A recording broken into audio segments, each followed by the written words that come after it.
This time last year, E3 2015, we were talking about, for the first time, Battlezone on PlayStation VR. This time, a year later, we've got a lot more work that's gone in, got a ton of exciting things to show people, and very interested to hear the feedback.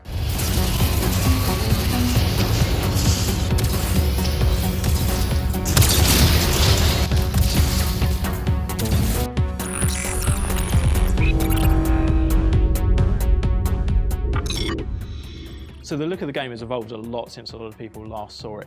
It's still faceted, it's still very polygonal, but it has a lot more fidelity and clarity, a lot more visual effects and a lot more detail. We kind of want that retro look, but we want to bring it in a modern way with modern processes and techniques and rendering techniques. So since the last demo, the cockpit has just been actually being totally remade. We wanted to make it more sort of tangible, more believable, with realistic sized and scaled elements to it. But above and beyond anything, it has to support the HUD, the visual HUD that the player is looking at. So very much it's kind of works like wallpaper. There's a lot of things you'll look at, but actually once you're playing the game, you'll focus on the things that are giving you information. This time around, we've really made it much more state-of-the-art. It's more spacious, we've got more screens, more detail on the screens. We've opened up the views, so you've got a much better view outside of your cockpit as well. So all in all, you know, you're feeling like you're driving the most badass tank now.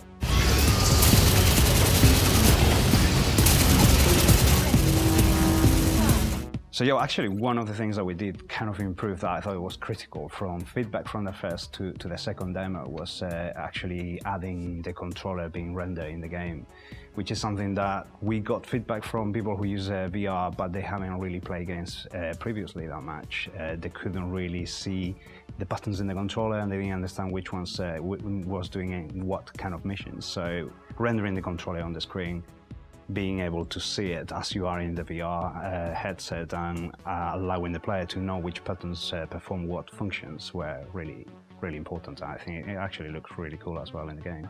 I think one of the new kind of enemies that we added to the second demo that made a big difference was the hopper, which is this kind of flying, nimble kind of enemy.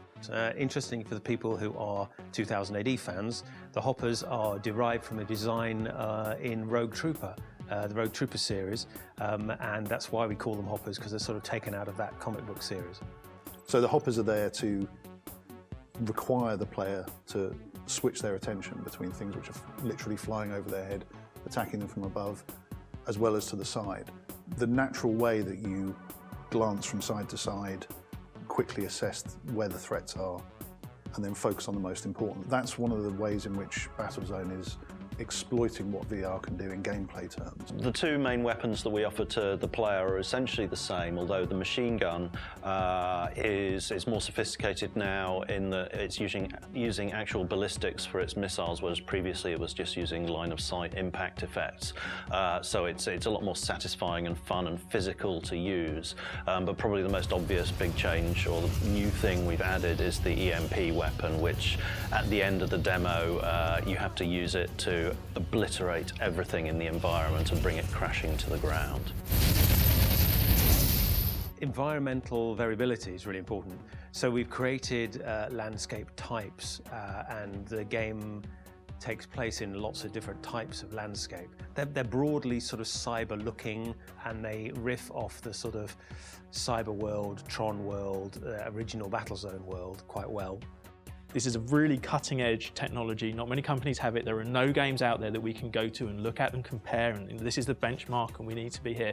We see a lot of stuff in isolation. The press get to see a lot of other people's games, and they're kind of like the first people who can actually gauge VR games against other VR games, and we're coming out really positive. So that kind of really, you know, heartens us and makes us feel like we're doing something right, something positive. VR is a way of us showing a video game.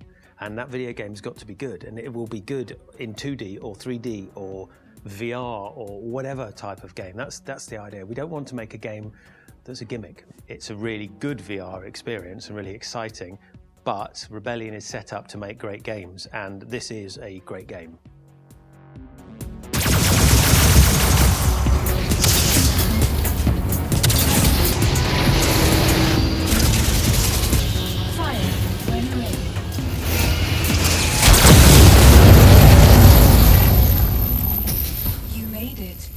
Well done.